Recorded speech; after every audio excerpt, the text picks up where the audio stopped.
ಬೆಳಗ್ಗೆನೆ ಬುದ್ಧಂಗ್ ನಮಸ್ಕಾರ ಮಾಡ್ಕೊಂಡು ನಿನ್ನೆ ವರ್ಕೌಟ್ ಮಾಡಿಲ್ಲ ಅಂತ ಜಿಮ್ಮಿಗೆ ಬಂದೆ. ಡೇ 25 ಇನ್ 150 ಡೇಸ್ ಹಾರ್ಡ್. ಕುಂಗ್ಫು ಅಲ್ಲ ರೀ, ಇವತ್ ಲೆಗ್ ವರ್ಕೌಟ್. ಲೆಗ್ ಮಾತ್ರ ಸಕ್ಕದಾಗಿ ಇಂಪ್ರೂವ್ ಆಗ್ತಾ ಇದೆ. ನಿನ್ನೆ ತಿಂದಿರೋ ಗಣೇಶ ಹಬ್ಬದ ಕಡುಬು ಕರಗ್ಸಕ್ಕೆ ಇವತ್ ಹೆವಿ ವೆಯ್ಟ್ ಸ್ಕ್ವಾಟ್ ಹೊಡಿಯೋಣ ಅಂತ.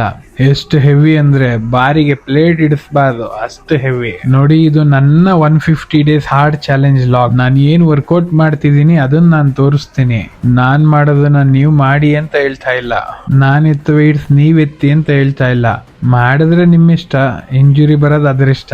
ನಾನು ಏನ್ನ ಫಾಲೋ ಮಾಡಿ ಅಂತ ಹೇಳ್ತೀನಿ ಅದನ್ನ ಮಾತ್ರ ಮಾಡಿ. ನನ್ ಸ್ಕ್ವಾಟ್ ವರ್ಕೌಟ್ ಮುಗೀತು, ಇನ್ನೂ ವೆಯ್ಟ್ಸ್ ಹಾಕಕ್ಕೆ ಬಾರಲ್ಲಿ ಜಾಗ ಇರಲಿಲ್ಲ. ಸ್ಕ್ವಾಟ್ ಅಂತೂ ಹೆವಿ ವೆಯ್ಟ್ ಮಾಡಾಯ್ತು. ಶೋಲ್ಡರ್ ಪ್ರೆಸ್ ಸ್ವಲ್ಪ ಹೆವಿ ಮಾಡೋಣ ಅಂತ. ಬಾರ್ಬೆಲ್ ಶೋಲ್ಡರ್ ಪ್ರೆಸ್ ಮಾಡಕ್ಕಂತೂ ಹೆವಿ ಪವರ್ ಬೇಕು.